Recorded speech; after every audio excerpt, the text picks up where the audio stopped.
Gente, bom dia. Uma alegria estar aqui nessa primeira jornada. Espero que primeira de muitas. Quero cumprimentar a professora Maria Zilda, madrinha do nosso grupo, a Cristina, mãe do nosso grupo, ao Edu, ao Diego também, a Fernanda, todos os demais colegas e as pessoas que estão assistindo. Bom, a minha fala, tá aí o título para vocês, Um Dragão Incomoda Muita Gente, Poesia Tolkieniana e o Ciclo da Bahia Bimble. É uma fala bem despretensiosa, no sentido que eu quero só dar a ver para vocês 3 poemas do Tolkien que pouca gente conhece e que tem uma relação entre si e que, de alguma forma, conversam com o legendário da Terra-média. Aqui, como a guisa de epígrafe, eu coloco esses 2 trechos, porque esses poemas eles foram escritos mais ou menos por volta de 28 e seriam possivelmente inspirados, né, essa ideia da Bahia Bimble, que é uma cidade fictícia, que o Tolkien cria, como uma cidade litorânea inglesa, turística, teria sido inspirada nessa cidade de Filey, que ele teria ido no verão de 22, acho que depois em 25 também, e que ele descreve como uma estanciazinha costeira suburbana detestável, aquele bom humor típico do Tolkien, né? E que mais do que isso, se relaciona a certas impressões gerais que o Tolkien tem de lugares que ele conhecia no passado ou que vinha conhecer no presente, que passavam por certa modernização acelerada, que geralmente é acompanhada de um certo enfeiamento do lugar, uma perda de beleza da sua essência, né? Então, quando a gente percorre as cartas do Tolkien, não é incomum encontrar momentos em que ele reclama, por exemplo, o que aconteceu com Sarehole Mill, que foi aquele lugar idílico da infância dele, ou da própria escola onde ele estudou, né, que acabaram se tornando uma coisa que ele não gostava mais. E um resumo dessa percepção é o que vocês veem aí, essa ideia de assim a vida moderna, Mordor entre nós. E eu não consigo, apesar de ser fortuito, não pensar na sonoridade parecida de Mordor e Modern, né? Certamente isso de algum modo estava ali no subconsciente do Tolkien. Vamos lá. Os poemas são compostos por um conjunto, que são esses 6 que vocês veem aí, dos contos e canções da Bahia Bimble.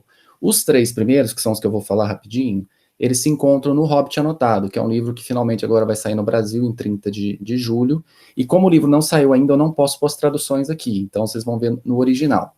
Os outros 3 são inéditos, embora o The Bumpus, ele foi recriado como Perry the Winkle, que é um dos poemas das aventuras de Tom Bombadil. Então vocês podem conferir lá também. Bom, o primeiro poema, Progress in Bimbletown, Progresso na cidade de Bimble, ele começa já com essa dedicatória meio jocosa ao prefeito e à corporação, quase como uma carta aberta, né? E ele foi publicado na Oxford Magazine, e ele é um poema de uma única estrofe, né? Ele tem uns 40 e poucos versos, ele tem uma pontuação abundante e intensa, né? Vejam que tem muitas vírgulas, ponto e vírgula, e poucos pontos finais, nessa primeira parte não tem nada. E ele é um poema composto de forma acumulativa. Há uma sucessão contínua de imagens que promove como se fosse um desenho. A gente começa nessa ladeira, nessa steep street da cidade de Bimble, e é como se a gente fosse descendo essa ladeira quase até o mar. E aí é acompanhado de muita coisa, ou seja, o observador que vê muitas casas, muitos tipos de casas, lojas que vendem de tudo, carne, blusa, guarda-chuva, um correio que é novo, mas é esquálido, é sujo, uma biblioteca repleta de best-sellers, entre muitas outras coisas, que peixes sendo vendidos na rua, farmácia vendendo filtro solar, cartões postais, todo esse tipo de coisa. Se por um lado o poema é acumulativo e quase se dissolve pela quantidade de imagens que ele tem, algo que seria até próximo de uma estética modernista, né? Sobretudo numa certa adesão ao verso livre e tal, o Tolkien não entra nessa, né? Ele mantém um verso mais ou menos regular, lembrando que o verso em inglês é contado a partir de pés métricos e não necessariamente sílabas, né? Então ele tem certa variação, mas mantém a constância, e tem um esquema de rimas absolutamente regular nesse esquema de rimas alternadas que vocês estão vendo aqui. Eu marquei só o início porque é assim até o fim. Então, se a gente segue, a gente vê também uma loja de brinquedos que tem de tudo, um monte de vitrines com chocolate, charuto, goma de mascar, e o papel, claro, é jogado na rua, na praia, oficinas barulhentas, gente trabalhando, fazendo barulho, motores explodindo, luzes para tudo quanto é lado, esse tipo de coisa, que ele jocosamente fala a merry noise. E, às vezes, se você tiver um ouvido muito bom em meio a esse barulho, você consegue ouvir os gritos das crianças, dos garotos. Se você tiver um ouvido ainda melhor, quando as motos não estão guinchando na rua, você escuta o mar. Só que esse mar, ele tá lá ondeando, não é aquele barulho bonitinho de dormir, mas ele tá fazendo o quê? Ele está tentando se livrar de todo o lixo que é jogado nele. Ele está tentando fazer, na verdade, um caldo com casca de laranja, casca de banana, garrafa, pacote, lata, tudo que está jogado nele, porque no dia seguinte vão chegar um monte de turistas barulhentos que não tem noção nenhuma nesse lugar de God knows where and they don't care, que é a cidade de Bimble, cujo ladeiro que a gente veio acompanhando, né, que outrora era um lugar bonito, agora está tão cheio, tão apinhado, que ele é pura decadência. E aí o poema termina com esse mote, né, See Britain First, que era um mote turístico da época, numa tentativa de revitalizar o turismo interno, e ele é assinado por um pseudônimo, né, Kay Bagpuss, que a crítica já mostrou que é uma referência a uma cidade, menos que uma cidade, um vilarejo próximo de Oxford. Então é quase como se o próprio vilarejo estivesse escrevendo para essa cidadezinha que agora se julga importante. Bom, se por um lado a gente tem esse foco nessa cidade, né, toda moderninha e tal, nos arredores há coisas um pouco diferentes à espreita, e uma delas é essa criatura chamada Glip, poema que só apareceu na segunda edição do Hobbit Anotado, que como vocês vão ver vai lembrar muito uma outra criatura tolkieniana que também começa com G e tem um L no meio, acho que eu não preciso falar qual. Vejam que aqui o poema tem a mesma estrutura de rimas, né, rimas alternadas, embora ele é um poema, digamos assim, mais tranquilo, uma pontuação mais comedida, né? E é um poema, assim como outro, um poema descritivo que fala dessa criatura que está sempre assim, roendo ossos, tem dentes brancos afiados, raramente é vista, vive no subterrâneo, em algum buraco, próximo do mar, da água, é chamado Glip, é cego feito uma topeira, né, durante o dia, tem, né, olhos redondos e um brilho pálido nos olhos durante a noite, né, que brilham como geleia verde, e que está sempre se rastejando por aí. Além disso, ele fica aí à espreita de uma sereia malévola que atrai os marinheiros e as embarcações para sua ruína, e aí ele vai lá e faz o seu banquete, né? E depois ele volta para casa, sempre se arrastando, próximo é uma criatura meio viscosa, e que volta e canta uma canção borbulhante ali na sua toca úmida, mas como o poema encerra, ele é apenas uma entre várias criaturas mais sombrias e malévolas que estão ali à espreita nessa cidade, né? Nessas rochas de Bimble. Então a gente tem dois ambientes separados, né? A cidade de Bimble toda moderninha e por outro lado essa criatura um pouco estranha que está ali à espreita junto com outras. Como seria o possível encontro dessas instâncias? É aí que a gente chega no terceiro poema, que é A Visita do Dragão, que eu acho o poema mais interessante. Também saiu na Oxford Magazine. Ele é um poema um pouco diferente, ele é composto de oitavas e ele tem um esquema de rima um pouquinho mais complicado. Vejam que o segundo e o quarto versos rimam, assim como o sexto e o oitavo. Porém, o primeiro, ele de alguma forma ecoa no quinto verso, assim como o terceiro ecoa no sétimo. Fica mais claro aqui no segundo, ó, o no echoa in holes, assim como trees echoa in ears, e por aí vai. E do que trata esse poema? Bom, esse, ao contrário dos outros, ele não é um poema descritivo, mas um poema narrativo. O que acontece? Um belo dia, um dragão verde, tem que ser um dragão verde, né, aparece nas cerejeiras do Sr. Higgins.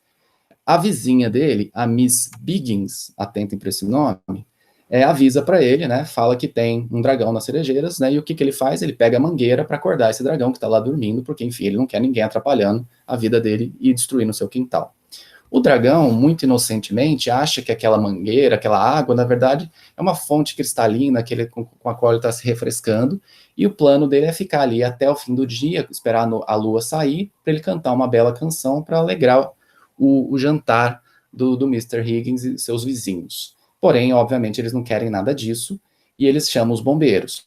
À medida que os bombeiros vão chegando, o dragão fica triste, ele vê aqueles bombeiros todos paramentados e se lembra de dias antigos, quando guerreiros absolutamente insensíveis vinham atrás de dragões para matá-los, mas não para matá-los porque eles são monstros que precisam ser vencidos, mas porque eles querem o seu tesouro, né, naquela ideia tradicional de que os dragões sempre guardam tesouros. Bom, chega enfim o Capitão George, que é o capitão da brigada, e o dragão, percebendo que a coisa está ficando feia, se dirige à população, né, chama: minha boa gente, por que toda essa confusão? Vão embora, ou, se vocês não forem embora, eu vou acabar com a torre da igreja e vou devorar todos vocês. É claro que eles não dão ouvidos, dessa vez abrem a mangueira do caminhão de bombeiros, e o dragão vai ficando absolutamente irado, começa a soltar fumaça, vai ficando irritado. As pessoas, ainda mais insensíveis, começam a cutucá-lo por baixo, naquela parte mole, mais tenra que ele tem, e aí deu para ele, né? Ele se levanta feito um trovão, dá um grito e destrói tudo, deixa tudo em ruínas e devora quem ele consegue. Curiosamente, o poema nos diz que o Mr. Higgins, que foi devorado pelo dragão, era um pouco difícil de engolir, e o dragão fica triste, porque ele fala, nossa, eu só queria, né, estabelecer uma conversa aqui, cantar uma canção para vocês e tal, e no fim vocês não deram bola. Mas ele tem certa humanidade nele, a ponto que ele enterra os restos dessas pessoas, e mais do que isso, canta uma canção fúnebre pelo Sr. Higgins. Ele canta uma canção triste, ele queria cantar uma canção alegre, para alegrar o jantar, feito um menestrel, mas ele acaba cantando uma canção triste. E aí, à medida que a destruição e o fogo que ele deixou lá vai se amainando, ele mira na distância os picos das montanhas da sua terra e vai embora. Só que antes de ir embora, ele pronuncia um discurso. Não sei se tem alguém ouvindo, mas esse discurso é o mais interessante. Que ele diz que o que falta a essas pessoas é a capacidade de se admirar diante de um dragão que canta, diante da cor de um dragão, e lhes falta também a capacidade de matá-lo de forma corajosa e rápida, porque o mundo está ficando chato. E assim ele abre as suas asas e vai embora. Esse é originalmente o final do poema, porém, alguns anos depois, o Tolkien colocou uma versão alternativa, que é ainda mais interessante. Nela, a gente tem esse mesmo discurso de que falta às pessoas a capacidade de admirar um dragão, etc. Porém, quando ele estava abrindo as asas para ir embora, a Miss Biggins, que aparentemente não morreu, lhe apunhala o coração. E a hora que ele está lá pronto para morrer, ela fala com ele e diz que lamenta muito aquilo, porque ele é uma criatura esplêndida e tem uma bela voz, apesar de não ter treino algum, porém ela não pode tolerar que ele invada a propriedade dela e dos amigos e destrua tudo. Ela precisava realmente acabar com isso.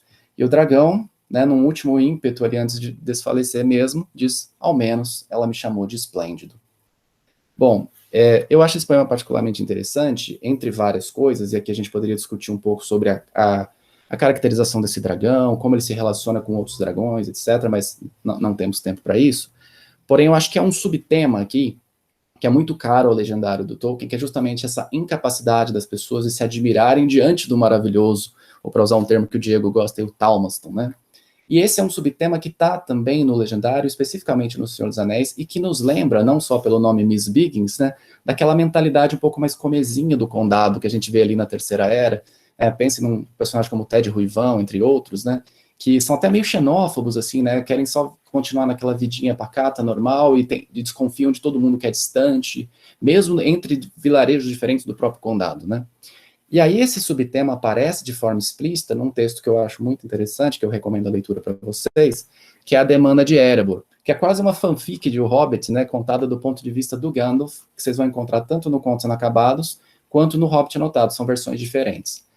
E aqui o Gandalf está explicando para o Frodo, para o Gimli, para o Merry, para o Pippin, já em Gondor, depois da derrota, né, depois do casamento do Aragorn e tal, por como que ele organizou a expedição do Bilbo a Erebor, né, e o que fez ele organizar aquilo. E o Gandalf fala que ele tinha já um interesse antigo pelo condado, ele acompanhava esse povo que era um povo forte, trabalhador, né, mas que estava acontecendo uma coisa estranha com eles, que era isso, que eles haviam começado a esquecer seus próprios primórdios e suas lendas, esquecer o pouco que tinham conhecido da grandeza do mundo. Ainda não se fora, mas estava sendo sepultada a lembrança do sublime e do perigoso. Mas não se pode ensinar essa espécie de coisa rapidamente a todo um povo, não havia tempo. De qualquer modo, é preciso começar em algum ponto, com alguma pessoa determinada. Atrevo-me a dizer que ele foi escolhido, e eu apenas fui escolhido para escolhê-lo, mas dei preferência a Bilbo. Essa lembrança do sublime e do perigoso, essa junção dessas duas instâncias, é o que constitui um pouco o encanto de Féria, que Tolkien vai chamar de o reino perigoso. E era um pouco isso que ele precisava atiçar naquele povo, né? E isso a gente vê no Hobbit, né, daquela dualidade do Bilbo entre bolseiro e Tuque, né? E ele queria atiçar isso, claro, em um povo todo. E lembre que quando o Bilbo volta, ele volta como alguém estranho, como alguém que foi para esse vasto mundo e foi mudado por ele, né? E esses hobbits, em geral, não querem ser mudados pelo vasto mundo. Então, gente, é mais ou menos isso. Era realmente só uma tentativa inicial de apresentar esses poemas. Em breve vocês vão poder lê-los no original em tradução. E aqui eu deixo para vocês as referências e agradeço e sigo aí à disposição para a gente conversar. Tá bom? Obrigado. Obrigada, Gui, pela brilhante apresentação. Parabéns. Obrigado.